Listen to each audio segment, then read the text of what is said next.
Okay, shall we? Let's take this problem. In 10 seconds, a charge of 25 coulomb leaves the battery. So much of energy. So in these problems, now always have the habit of first noting down what is given. तो आपको automatic clear होना शुरू हो जाएगा. First is given time. So write time t is equal to how much? 10 seconds. Very given charge. You can write charge q is equal to 25 coulombs. आज बहुत problem करने हैं, हाँ?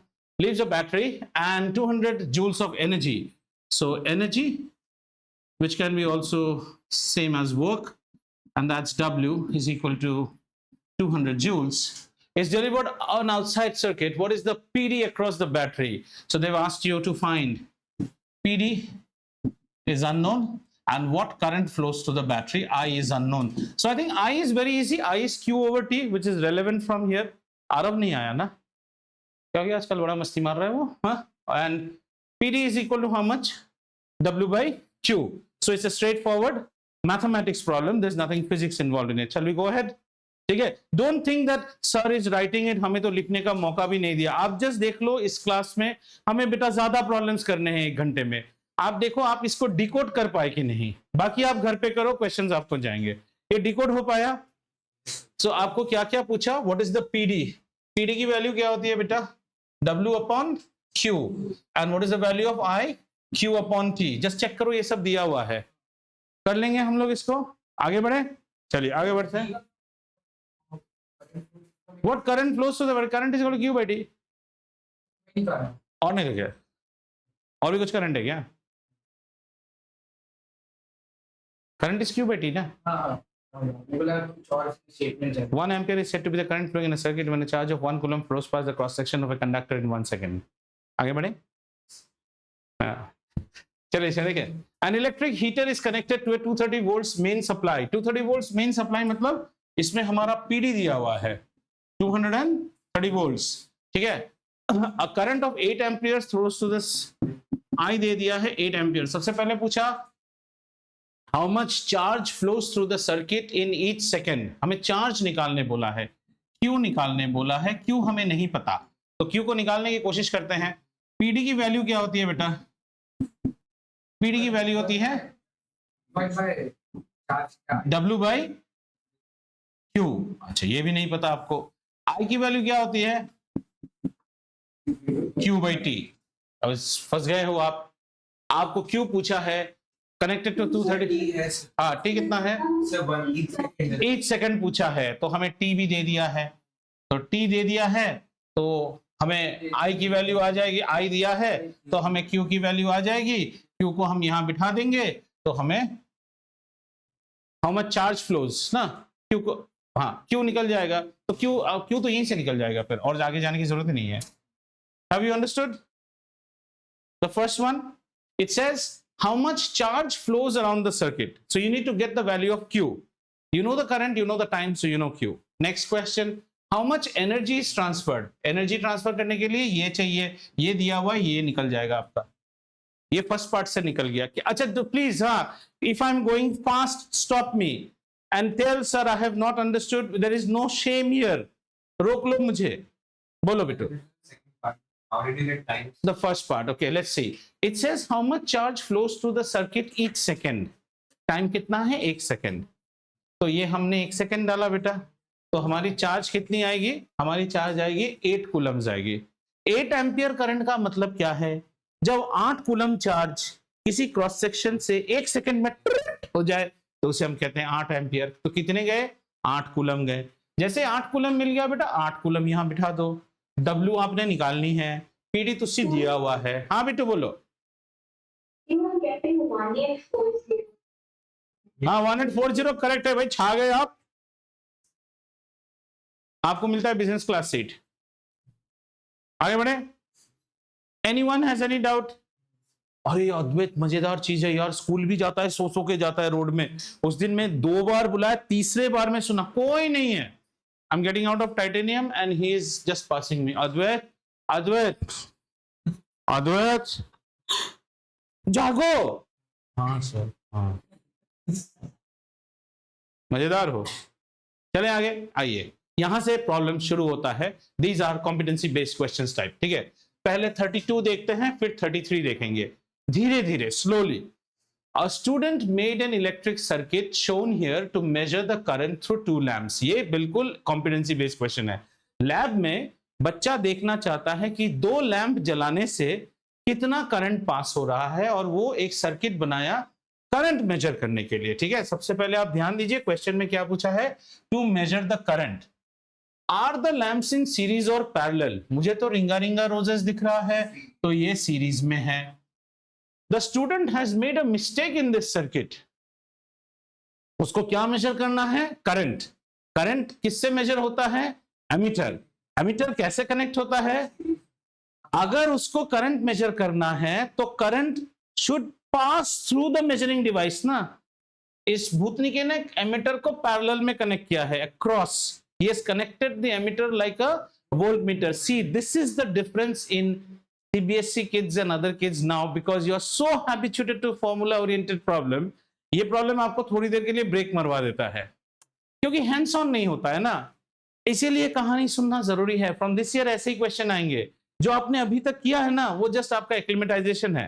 टेनिस मैच से पहले थोड़ा सा रैली करते हैं ना, वो रैली वाले थे, उसमें से कोई सवाल नहीं आएगा, मुझे नहीं लगता है, बिकॉज वो सवाल फिजिक्स के नहीं थे, वो मैथ्स के सवाल थे। ये फिजिक्स का सवाल है। बताओ बच्चे ने क्या गड़बड़ किया है? बच्चे को क्या कनेक्ट मेजर करना है? Current. A current is measure through an ammeter. अगर आप करंट मेजर करना चाहते हो तो वो करंट मेरे शरीर से गुजर के जाना पड़े, तभी तो मैं बोल पाऊंगा कितना करंट गया। तो ये एमीटर ऐसे कनेक्ट होना गलत था। ये एमीटर सीरीज में कनेक्ट होना है। कहीं भी कनेक्ट कीजिए, यहां कनेक्ट कीजिए, यहां कनेक्ट कीजिए, आपकी मर्जी। Then only it will record what is the current flowing in the circuit. Have you understood?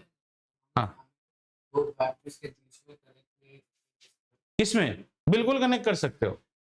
Ammeter का अपना कोई, आप एमीटर की एक और खूबी क्या है? Ammeter is very very low resistance. Ammeter तो, एमीटर से अगर इलेक्ट्रॉन्स पास करता ना, एमीटर कहता है जाओ जाओ बेटा, कुछ नहीं रोकूंगा, कुछ भी नहीं रोकूंगा, क्योंकि वो तो वही मेजर करना चाहता है। आप समझ रहे हो? तो an ammeter is just like a piece of wire, but an intelligent wire which can actually record the current. अगर वो खुद ही थोड़ा सा करंट खा लेगा, मतलब करंट कौन खाता है? जिसके अंदर रेजिस्टेंस है वही तो करंट को रोकेगा। इसके अंदर कोई रेजिस्टेंस नहीं होता है, वो कहेगा जाओ करंट जाओ। और ये सीरीज सर्किट है। सीरीज सर्किट में हमेशा देखो, करंट कैन ओनली रिड्यूस और change. Current is like water, it is a circuit. क्या यहां कहीं भी करंट निकलने का चांस है? नहीं है। ये उल्टा वाला कनेक्शन मत देखो, यही तो उसने गलती किया है, उसने करंट को जाने दे दिया। ऐसे करंट को कोई बाहर जाने का, it's a close circuit. Wherever you put the emitter, it will record. समझ में आया? नेक्स्ट क्वेश्चन में देखते हैं mistake. Draw the circuit diagram in the correct way to show the circuit and use proper circuit symbol. तो ammeter को series में घुसा दो। But what he is asking, क्या हम एमीटर को यहां घुसा सकते हैं? बिल्कुल घुसा सकते हैं, कोई प्रॉब्लम नहीं है। लेकिन this is intelligent thing, we can do it, but that's not the protocol. The protocol is to show the ammeter separately. आप यहां भी लगा सकते हो, यहां भी लगा सकते हो, कोई बस। ठीक है? Have everyone understood this question? अगला वाला, draw a circuit diagram to show how 3 bulbs can be lit from a battery so that 2 bulbs are controlled by the same switch while the third bulb has its own switch. हमें क्या करना? इसमें कुछ नहीं बोला, देखो इसमें बोला है 3 बल्ब है, 3 बल्ब में से 2 bulb should be lit from should be controlled by the same switch, और एक बल्ब पैरेलल में, एक बल्ब इंडिपेंडेंट स्विचिंग होना चाहिए। ठीक है? while the third bulb has its own switch. तो कुछ कॉम्बिनेशंस बनाने की कोशिश करते हैं। लेट्स से हमारे पास एक लैंप ऐसे है, एक लैंप ऐसे है। इन दोनों लैंप्स को कंट्रोल कैसे करना है? We should control them with one switch, single switch. मतलब ये सीरीज की बात हो रही है। पैरेलल में हम कभी भी एक स्विच से 2 चीजों को कंट्रोल नहीं कर सकते। ठीक है? तो इसको कंट्रोल करने की कोशिश करते हैं। आइए, और हमने यहां पे एक स्विच डाल दिया, और इसको हमने क्या बोला है? A battery. तो ये हमारा बैटरी है। एक पार्ट तो हमने आंसर कर दिया। If we turn this on, both the lamps will glow. Have you understood? Okay, now it says, और तीसरा बल्ब कैसा है? While the third bulb has its own switch. Third bulb should have its own switch. Third को parallel में, ये हमारा तीसरा lamp लगा दो, इसको ऑन ऑफ करने से इसका कोई मतलब नहीं। जब हम इसको ऑन करेंगे सिर्फ ये जलेगा, ये नहीं जलेंगे, ये जलने के लिए ये क्लियर हुआ?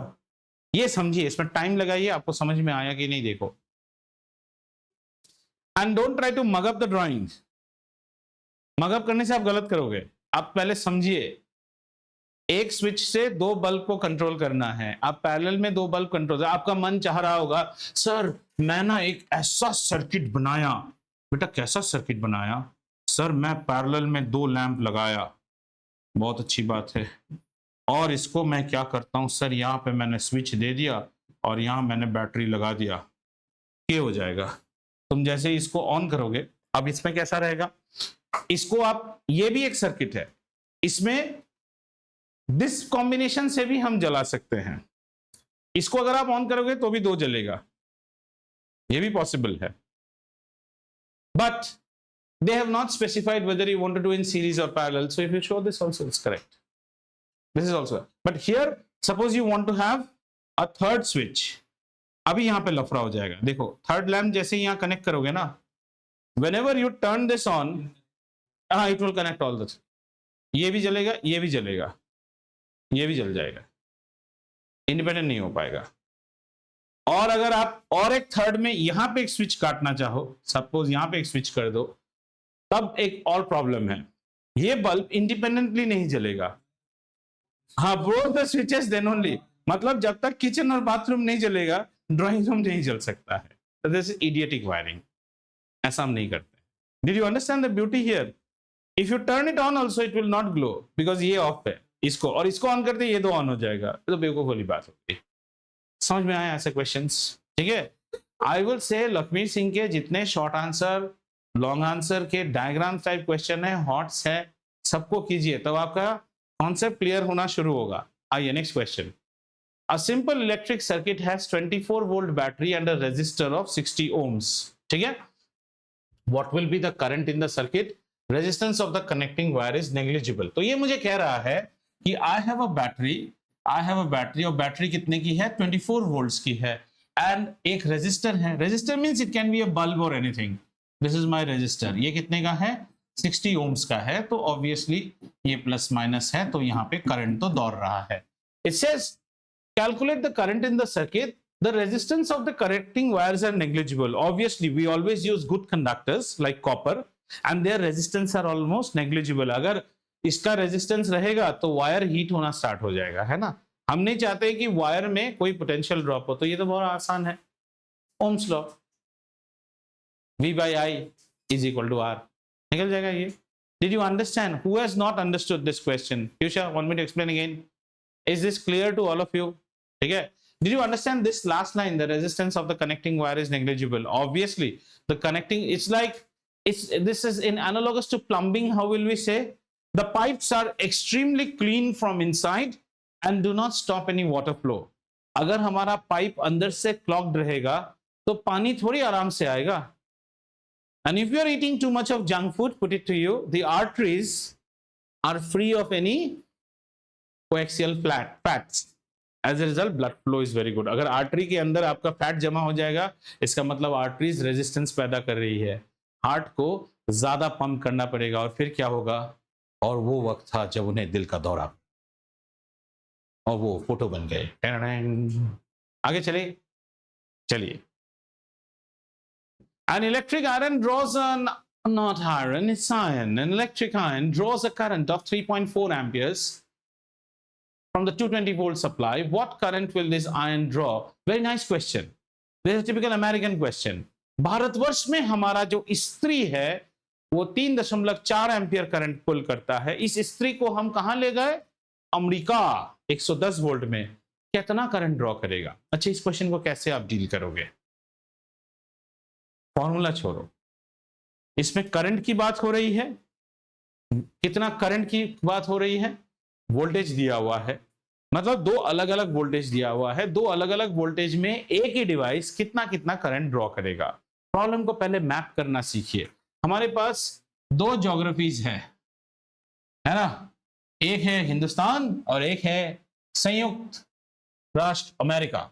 110 वोल्ट और 200 40 वोल्ट। यहां तो हम रोज इसको यूज करते हैं, तो यहाँ पे कितना है 220। हाँ ठीक है 220।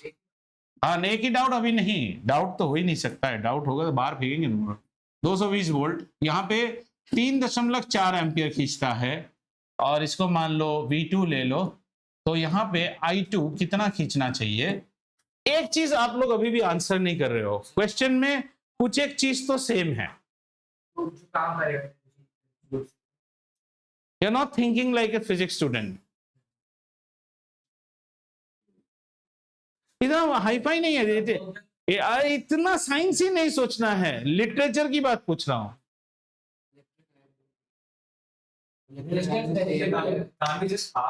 No, don't do all those unitary method. अरे you morons, वो स्त्री सेम है, दोनों जगह पे जा रहा है, एपरेटस तो वही है ना। क्वेश्चन को पढ़ो ना, क्या लिखा है, एन इलेक्ट्रिक आयन, वही आयन को आप अमेरिका लेके जा रहे हो, डिवाइस चेंज नहीं हुआ है। डिवाइस चेंज नहीं हुआ का मतलब क्या है, हर डिवाइस का अपना एक रेजिस्टेंस है, आर कॉमन है दोनों केस में। अरे तुम्ही को अगर इस घर में रखूं, जो जिद दिखाओगे उसी घर में भी वही दिखाओगे ना, तुम तो चेंज नहीं हुए हो। ये इसलिए बोलता हूं क्वेश्चन में try to read the question 3-4 number of times. यहां ये कुछ, यहां उसका आर दोनों जगह पे सेम होगा। आर निकाल सकते हैं यहां से, कितना आर होगा उसका बोलो, 220/3.4। आगे सॉल्व नहीं करेंगे क्योंकि हमें आर नहीं निकालना है, हमें पूछा यहां पे कितना करंट खींचेगा, तो यहां पे ओम्स लॉ अप्लाई करो, V2/I2 should be equal to how much, 220/3.4, वही रेजिस्टेंस रहेगा, है ना। तो अब I2 निकाल सकते हैं हम लोग। I2 के लिए I2 ऊपर चला गया, V2 कितना है 110 गुना 3.4 डिवाइडेड बाय 220, 20 ने 20 को काटा, 11 दूनी 22 और 1.7 एम्पियर खींचेगा। अब जरा कॉमन सेंस लगाओ, कॉमन सेंस लगाओ, रेजिस्टेंस वही है, it is the same choke pipe. तुम कम जोर से लात मार रहे हो तो कम करंट ही तो पास करेगा उससे, simple. Same resistance, you are kicking it harder, so more current will pass. You're kicking it slower, less current will pass. कोई भी डिवाइस का रेजिस्टेंस फिक्स होता है, वो डिवाइस अलग अलग जगह पे अलग अलग करंट खींचेगा, समझ रहे हो ना। मेरा रेजिस्टेंस फिक्स है, तुमने मेरे पीछे 220 का लात मारा तो एक टाइप का करंट बहेगा, तुमने मेरे पीछे 120 का लात मारा तो एक करंट बहेगा, मेरा रेजिस्टेंस तो फिक्स है। इसी को अगर आप ले जाते, इसी स्त्री को, और कहां ले जाते, और हायर वोल्टेज में ले जाते, तो और हायर करंट पास करेगा। ओम्स लॉ क्या कहता है, current flowing through a conductor is directly proportional to the potential difference across its ends provided temperature and other physical parameters remain the same. वक्त आ गया है हमारे नॉलेज को काम में लगाने के लिए। समझ में आया। पुराने जमाने में गुरुकुल में अगर महाभारत देखा है तो once they are released Pandavs, सब गुरु एक एक सवाल पूछेगा, तो युधिष्ठिर सब आंसर दे पाता था। And those questions can be from political science, विज्ञान, ये वो, हाँ सब। तो ऐसा सा आंसर देता है, चोर आया है किसी को मार के, चोर ने चोरी की है और ब्राह्मण ने भी चोरी किया है, मृत्युदंड किसको देना चाहिए वेद के अनुसार, ऐसे क्वेश्चन। इसलिए पढ़ो पढ़ो, मगब करके कुछ नहीं होने वाला, मगब करके ये साल निकल जाएगा, अगले साल में फिर जगह। चलो ये इसलिए रखा मैं, this is actually an experiment that you can do to find the resistance of a given wire. मान लो आपको एग्जाम में एक वायर दे दिया, they have given you a wire, right, they have given you a small wire like this and they tell you, can you find out what is the resistance of this wire? Very nice, we can find out. ये setup करना है, in that wire you just put that wire out here, this is your wire, understood? Now this is a rheostat. अब देखो आप क्या क्या कर सकते हो, just see what all readings you can take, try to see, let's see what readings we can take. So this is our serial number, because you have never done experiments, so your number of trials. We'll calculate what is our voltage reading here and what is our current reading here, and then we will calculate what is our V by I, which is nothing but giving us R, right? So let's keep it at any position, इसको इतना सुंदर से adjust करके ले आओ ताकि यहाँ पे कोई अच्छा सा रीडिंग दे, कोई अच्छा सा reading they. Say the reading you are getting on the emitter is A1. At that time, this voltmeter will also read something called V1. So V1 by A1 is the value of your R. समझ में आया? Then again, change the rheostat. If you change the rheostat, you are varying the circuit current. Are you getting or not? तो ये change हो जाएगा. तो इसको फिर एक अच्छा सा वैल्यू में ले आओ. मान लो इसको आपने 2 एम्पियर कर दिया V2, तो आपको एक A2 मिला. अब फिर आप V2 by A2 कर रहे हो, तार तो चेंज नहीं हुआ ना, आपको R ही आना चाहिए. बट आप एक्सपेरिमेंट्स कर रहे हो, मान लो आपको ये 3 ओम्स आया, नेक्स्ट टाइम आएगा 3.01 या 2.99, वैसा ही आना चाहिए. सब अगर 3 आया तो तुमने कॉपी मारा है, वो एक्सपेरिमेंट नहीं है. एक्सपेरिमेंट में एरर होना ही चाहिए. ऐसे करके 5 रीडिंग ले लिया. फिर इन पांचों R का R1 R2 हमने क्या किया, R बार ले लिया, मीन ले लिया, और एक रेजिस्टेंस आ गया. That is the resistance of this wire. Very easy. How to find the resistance of an unknown wire? So what should be the setup? The setup is done like this, and you keep on. Are you understanding what this rheostat is doing? ये rheostat जैसे, this rheostat is like something like a volume button. जैसे आप इस rheostat को आगे पीछे करोगे, ये सर्किट का करंट चेंज हो रहा है. So मैंने लास्ट दिन आपको बोला था, 1 मिनट, हाँ, अगर आप रियोस्टेट की जॉकी को यहां पे ले आते हो, देन आपने पूरे रेजिस्टेंस को बाईपास कर दिया, आप फुल पोटेंशियल डिफरेंस यूज कर रहे हो. दिमाग में समझ में आ रहा है? तो अगर आप रियोस्टेट की जॉकी को यहां पे ले आओ, कहां पे, यहां पे ले आओ, तो आप हाफ द रेजिस्टेंस यूज कर रहे हो. You are allowing the current to go through the resistance and then go. और अगर कोई कहता है you use the full value of the rheostat, तो आप जॉकी को यहां ले आएंगे. Is this getting clear? Or you are not understanding?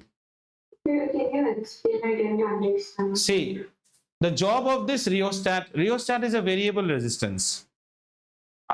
ये जॉकी जो है ना बेटा, ये स्लाइड करता है इसके ऊपर. अगर हमने इस जॉकी को स्लाइड करके यहां ले आया, तो हम जैसे यहां ले आया इस जॉकी को, ऐसे कर दिया, तो हमारी करंट कैसे जाएगी, यहां से सीधा ऐसे चली जाएगी. Current always wants to go through the lowest resistance path. उसने कोई रेजिस्टेंस एनकाउंटर ही नहीं किया. What does that mean? ये बैटरी का पूरा पोटेंशियल आपने यूज किया है. समझ में आया? अगर आप रियोस्टेट को यहां नहीं रख के आप इसकी जॉकी को यहां पे रखते, तो आपका करंट कैसे जा रहा था, टक्का टक्का टक्का टक्का टक्का टक्का पूरा रेजिस्टेंस खा के जाता. Are you getting it? This is the job of the rheostat. So you can vary it.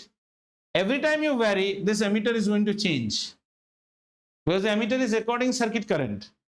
अगर मैं यहां पे रखूं तो ये लीस्ट करंट रिकॉर्ड करेगा. अगर मैं इसको यहां पे रखूं, मैक्सिमम करंट रिकॉर्ड करेगा. बीच में रखूं, half the maximum current record करेगा. ऐसे 5 आइटरेशंस के लिए हम 5 करंट मेजर कर लेते हैं, और 5 वोल्टेजेस भी हमें मिलेंगे. बस हमें तो V by I. और फिर इसको क्या करते हैं हम लैब में, इसका हम प्लॉट करते हैं V by I. तो V by I should be a straight line, पर स्ट्रेट लाइन होगा नहीं. आप जैसे ही प्लॉट करोगे ना ऐसा कुछ, तो इसमें हम कहते हैं the line of best fit. मतलब कोई भी 3 पॉइंट ऐसा ले लो जो कि एकदम सर्कल लाइन में आ रहा है, और 2 बाहर आ ही सकते हैं. ये एक्सपेरिमेंटल एरर है. This is called the line of best fit. ठीक है, चले, मुंह एकदम पूरा चेंज हो गया है आप लोगों का. चलो next. A PD of 10 volt is needed to make a current of 0.02 ampere flow through a wire. सोचो क्वेश्चन को. ये एक वायर है, इस वायर से अगर आप 0.02 एम्पियर 0.02 एम्पियर चाहते हो, if you want this much ampere to go, then please maintain a PD of how much? 10 volts. इतना तो हमें समझ में आया. ठीक है, वायर की कलर को थोड़ा सा चेंज कर देते हैं ताकि आपको समझ में आए.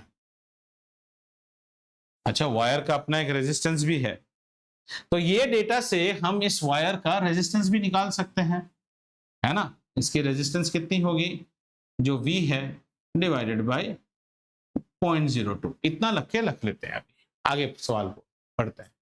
what is the PD needed? This is exactly that America इस्त्री वाला problem घुमा के पूछ रहा है. What is the PD needed to make a current of 250 milliampere flow through the same wire? अब हम इससे कितना करंट चाहते हैं? हम चाहते हैं कि इससे करंट गुजरे 250 milliampere. 250 milliampere means 250 by 1000 amperes. Have you understood? Points पे कभी मत जाओ, जितना उसे पॉइंट अवॉइड करो. ये जाना है. हमें पूछा उस वक्त पीडी कितना आप मेंटेन करेंगे. रेजिस्टेंस पहले निकाल लेते हैं. We know what is the resistance. इसको थोड़ा इजी करने के लिए कैसे करोगे? 10 के बाद 2 जीरोस डाल दो, तो उसके बाद भी आपके हो गए फिर. और इसके पॉइंट के बाद इसमें भी 2 जीरो और इसमें 2 जीरो, पॉइंट और पॉइंट उड़ गया, तो दैट इज 2. तो इसका रेजिस्टेंस हुआ हमारा 500 ओम्स. तो नेक्स्ट केस में भी तो रेजिस्टेंस 500 ओम्स ही रहेगा. तो नेक्स्ट केस में करते हैं. we don't know what is the voltage divided by the current. 250 divided by 1000 should be equal to how much? 500. So V2, this is divided by means into 1000 by 250 is equal to 500. 0 ने 0 को काटा, 0 ने 0 को काटा. हाँ, तो एक 10 रह गया, उसने इसको काट लिया. और 25 को 5 से करने से कितना होता है? 125 वोल्ट. कुछ गलत हुआ है. गलत हुआ है. मैं कैसे समझ गया प्रॉब्लम गलत हुआ है? हमने वोल्टेज बढ़ा दिया है, 10 को 125 वोल्ट कर दिया है, तो करंट तो और बढ़ना चाहिए था ना. ये क्यों पकड़ में नहीं आता है आपको? Analyse your question, don't wait. Have you understood? There is a mistake. Mistake तो हुआ ही 100%. नहीं, छोड़ दो, मिस्टेक होना ही पड़ेगा इस क्वेश्चन में. 10 वोल्ट में कितना करंट पास कर रहा था? एम्पियर. तो अगर हम 125 वोल्ट डाल देंगे तो करंट इससे और बढ़ना चाहिए ना. आप कह रहे हो 125 वोल्ट डालने से 250. 0.25. It becomes 0.25. So it's still more than 0. हाँ, स्टिल मोर देन 0.2. मैं ही गलत. वेदांत पूरा कंफ्यूज हो गया है. क्या हुआ है? पहले बार में करंट कितना था? 0.02 एम्पियर. नेक्स्ट बार में करंट कितना है? 0.250 एम्पियर. ये ज्यादा है ना. ठीक है. So if you increase the voltage, the current increases. ठीक है.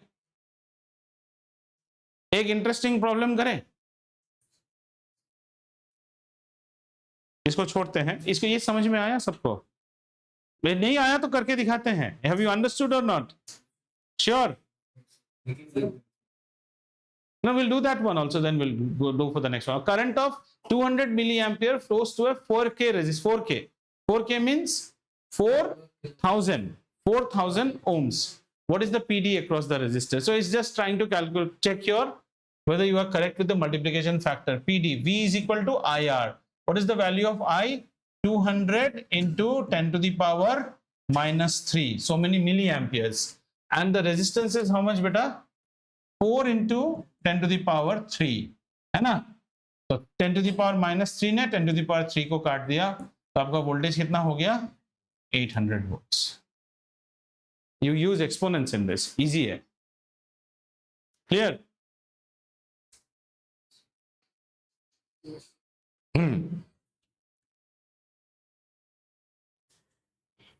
एक और मजेदार प्रॉब्लम करते हैं. चलो, समथिंग अराउंड, थोड़ा सा और इंटरेस्टिंग. आइए,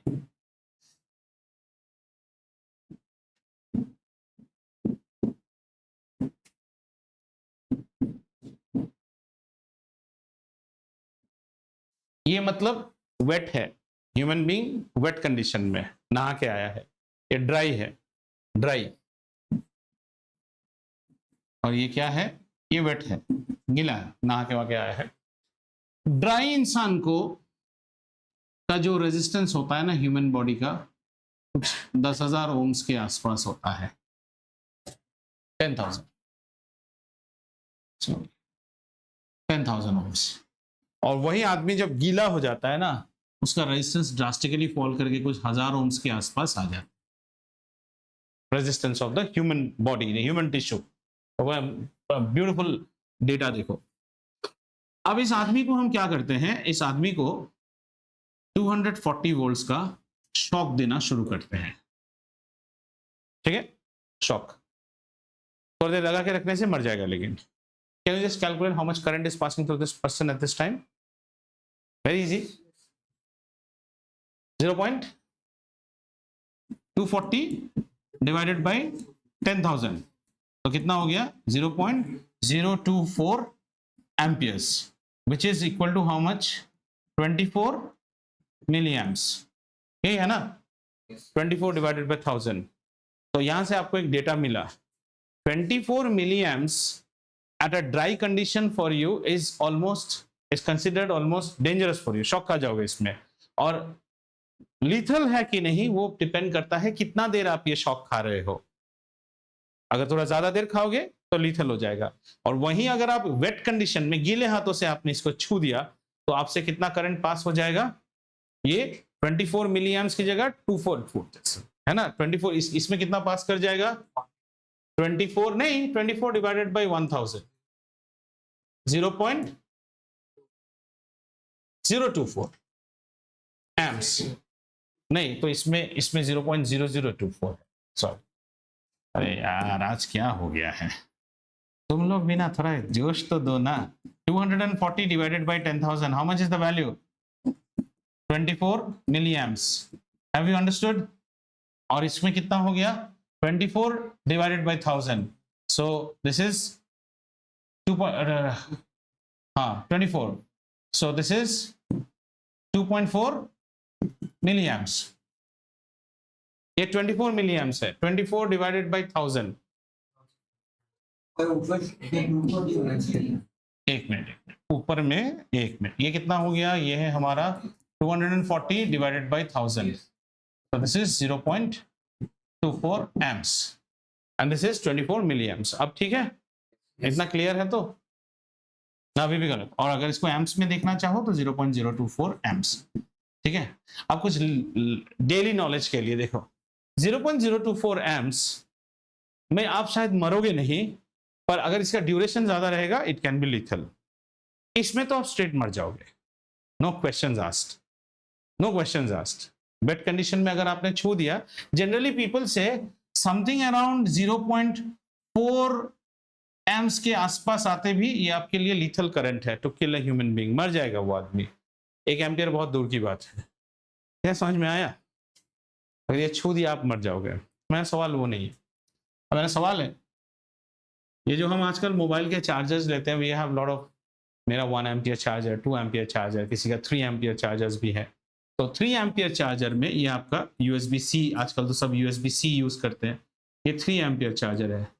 इसको तो आप नेकेड हाथ से पकड़ रहे हो, आप मर क्यों नहीं रहे हो? ये पीटूंगा ना, पकड़ के स्विच कनेक्ट करना होगा। हाँ, प्लग में कनेक्ट करके चार्जर का उसको छुओ, हाथ से छुओ ना।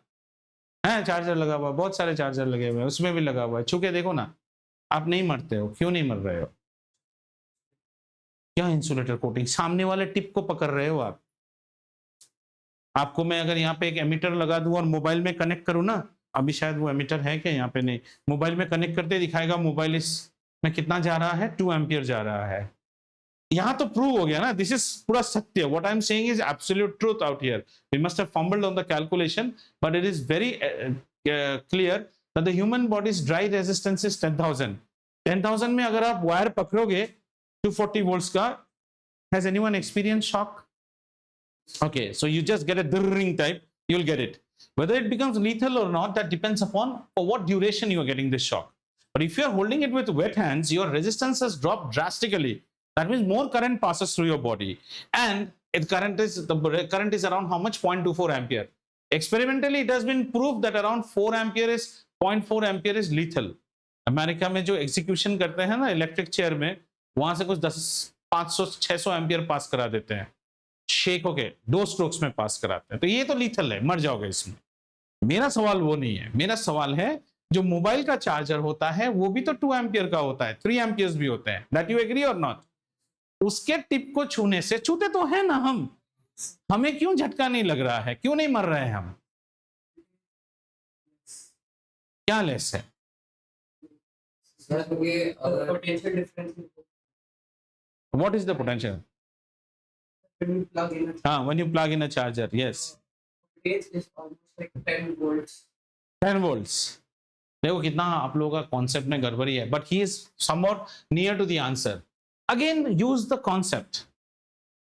अ person gets a shock only when the current travels through his body. The human flesh has a resistance of how much? 10,000 ohms. How much voltage gives, how much current will give me a shock? 0.024 will. 24 millivolts also will give, milliamperes will give me a shock. Do you agree? 24 milliamp से मुझे shock लग जाता है. मेरे शरीर से 24 milliamps पास कराने के लिए आपको मुझे 240 वोल्ट में कनेक्ट करना पड़ेगा. और जो चार्जर्स आप लेते हो, यही तुम लोग कंप्यूटर साइंस पढ़ोगे, हर चार्जर में होता है USB port. The USB port internationally delivers only 5.1 volt. Universal serial bus controller. इसका आउटपुट इज ऑलवेज, इसीलिए कहते हैं जब आप नई नई चीजें लाते हैं ना, आपको चार्जर नहीं देता है, connect to any mobile charger. Why? Because the potential is how much? 5.1 volt. 5.1 volt में मोबाइल फोन का रेजिस्टेंस बहुत ही कम है, वो पूरा कंडक्टिंग चीज है. ये वोल्टेज उसके शरीर में 2 एम्पियर ठोस देता है, आपके शरीर में नहीं ठूस पाएगा. आपके शरीर में ठूसने के लिए वोल्टेज को बढ़ाना पड़ता है. Have you understood? Anyone who has not understood this? क्या नहीं बचा समझ में आप लोग? आपके शरीर में कितना करंट आने से आपको झटका लगता है वो तो समझ में आया. कितना करंट? 0.024. 0.024 करंट आपके शरीर से गुजरना है. इसके लिए आपको कम से कम 220 वोल्ट्स का शॉक देना पड़ेगा. Then only that current runs to your body, because your body is also a resistance.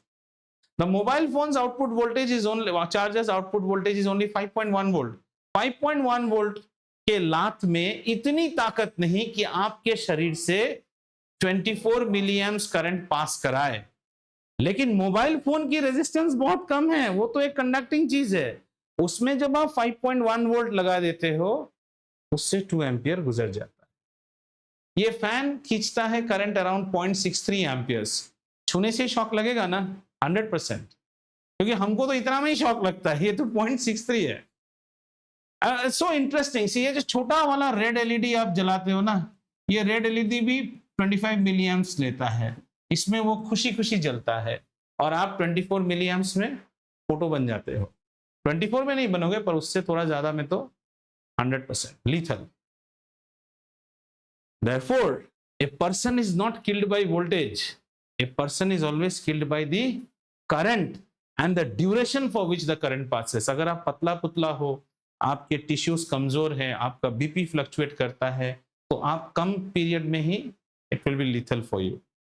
And for some other people, the duration is different. But ये इलेक्ट्रिकल सेफ्टी जानना चाहिए. इसीलिए कभी भी गीले हाथों में तो कोई चीज मत पकड़ो, कोई चीज नहीं.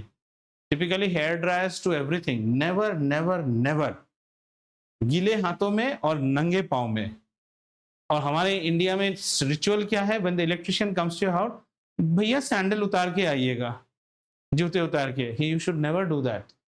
You are making him work on naked feet, which is as good as उसका रेजिस्टेंस और कम कर दियो, उसका रेजिस्टेंस बढ़ाना चाहिए. ओके, चलो आगे नेक्स्ट प्रॉब्लम. चलिए इसको कैलकुलेट करते हैं. 3 resistors are connected as shown in the diagram through the resistor. अच्छा, ये एक डायग्राम है. इस डायग्राम को पहले क्वेश्चन ही नहीं पढ़ते हैं, पहले सिंपल करते हैं इस डायग्राम को.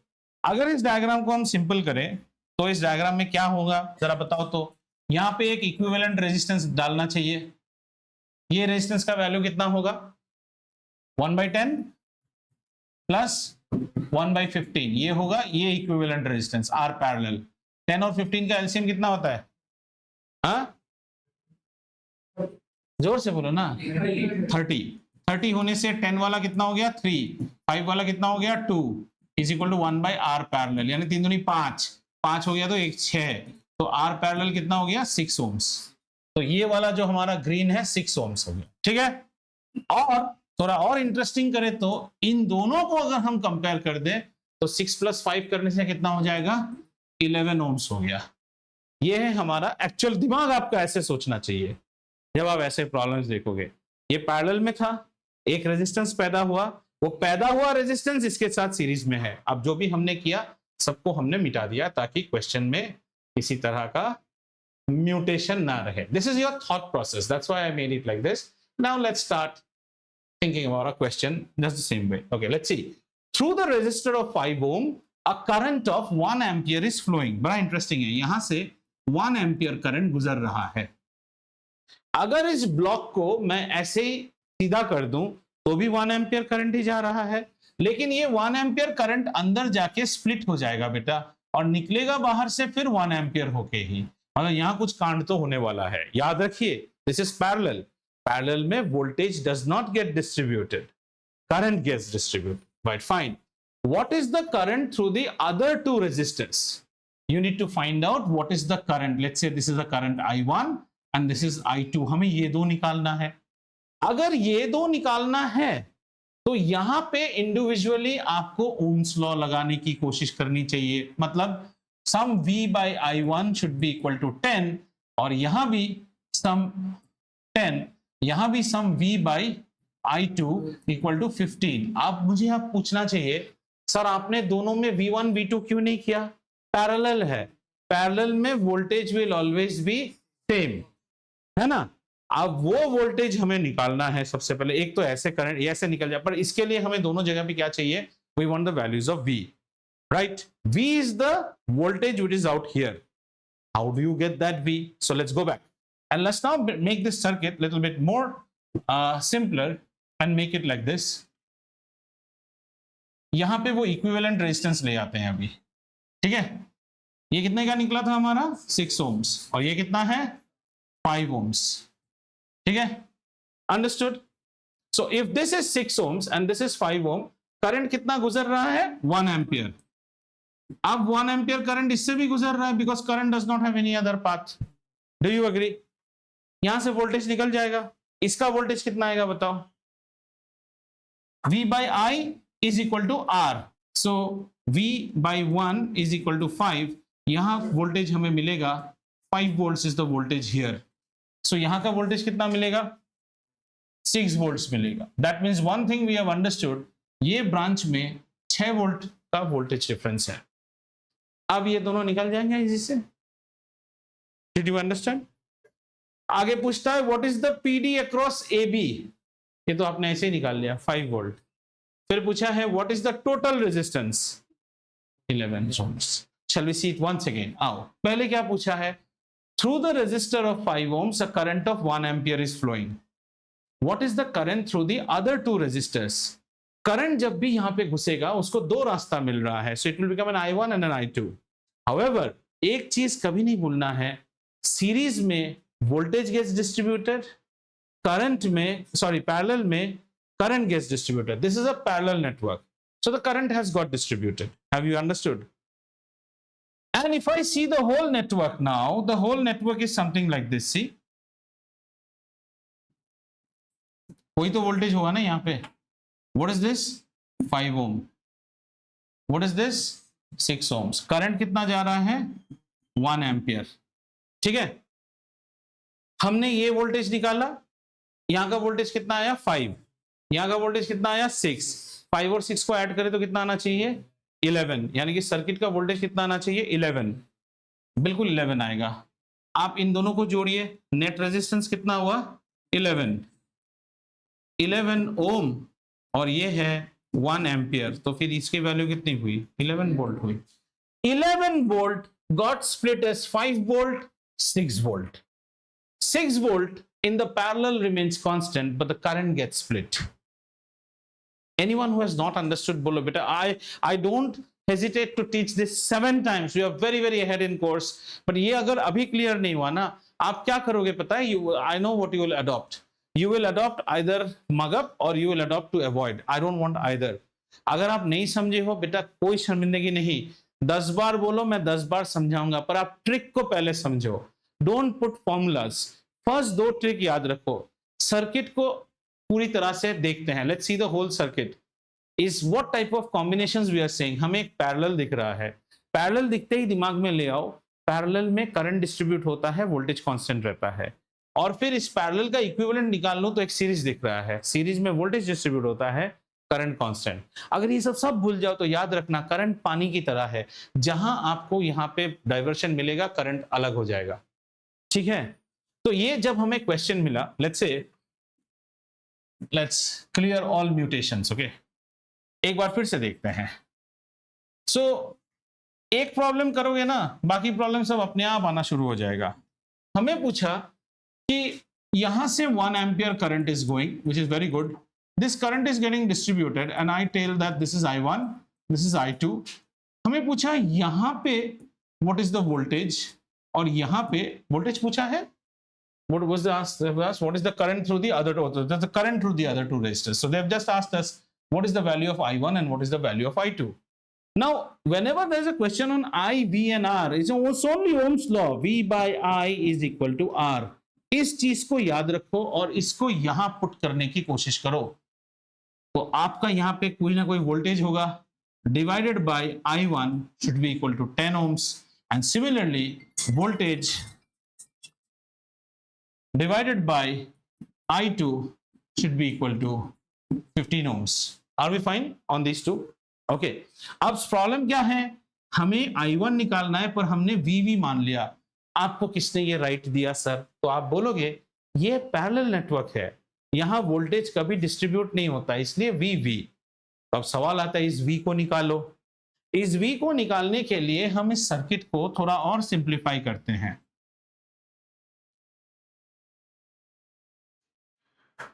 ये रेजिस्टेंस क्या है बेटा, ये इन दोनों का इक्विवेलेंट है, पैरेलल।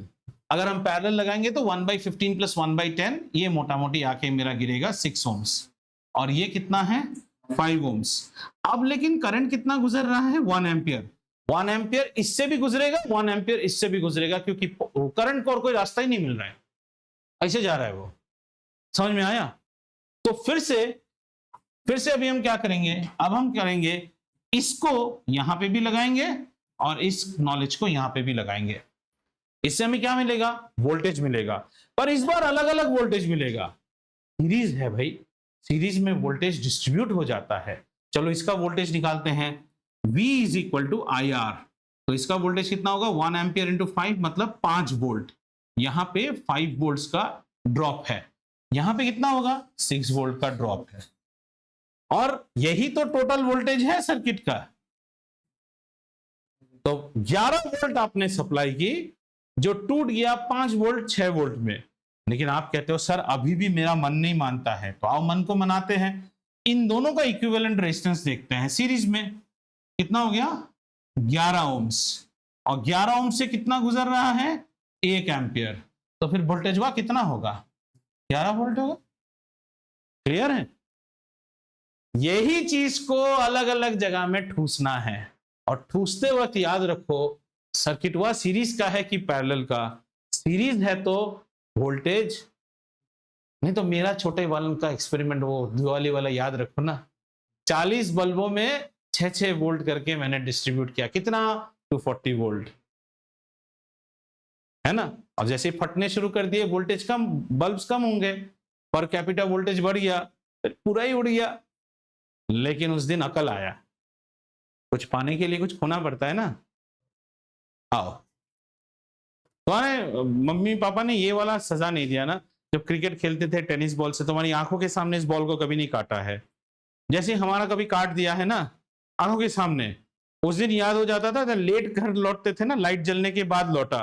तो मेरा तो भैया तो बंगालीज ना, तो बंगालियों के घर में बचपन में वो छुरा कम होता है, नीचे वाला देखे हो सब्जी काटने वाला, नीचे जो रख के काटते हैं ना, वो वाला बहुत होता था। My mother in front of my eyes, मछली जैसे काटता है ना वैसे बॉल काट के, नॉर्दर्न हेमिस्फीयर साउदर्न हेमिस्फीयर, आंखों के सामने मेरा संसार बढ़ गया। ग्लू नहीं, हाँ बोलो बेटो।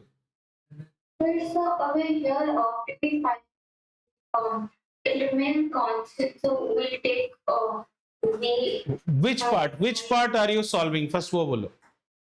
no, sir, I'm saying the point I take VS 11 volts, right? No, we cannot take VS 11 volt. The V is this part and this part. There are two different volts. Here the V will be 5 volt. Here the V will be 6 volt. So 6 volt you have to take while solving this part.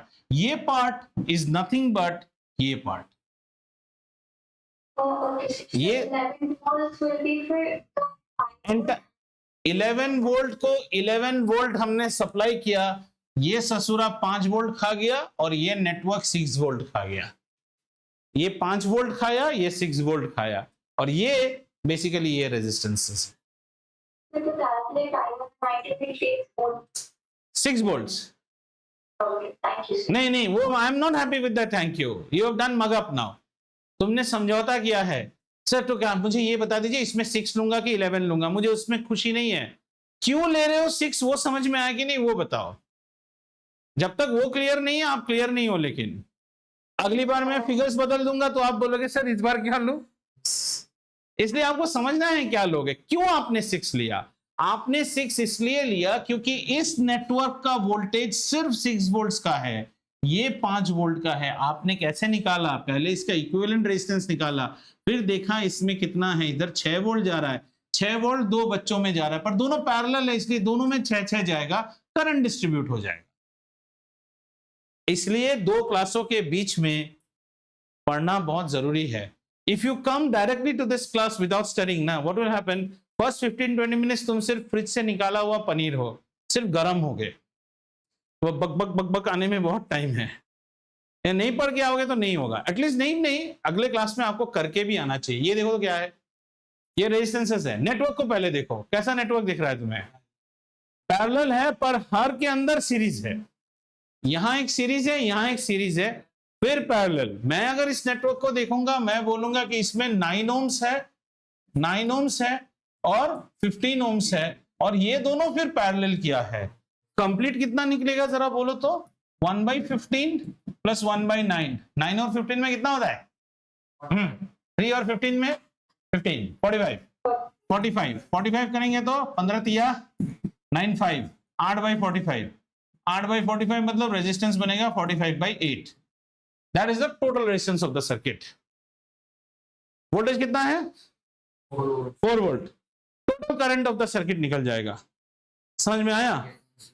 वो current जो है, वो जो total current है, वो current यहां आके घुसेगा I1 होके, यहां आके घुसेगा I2 होके।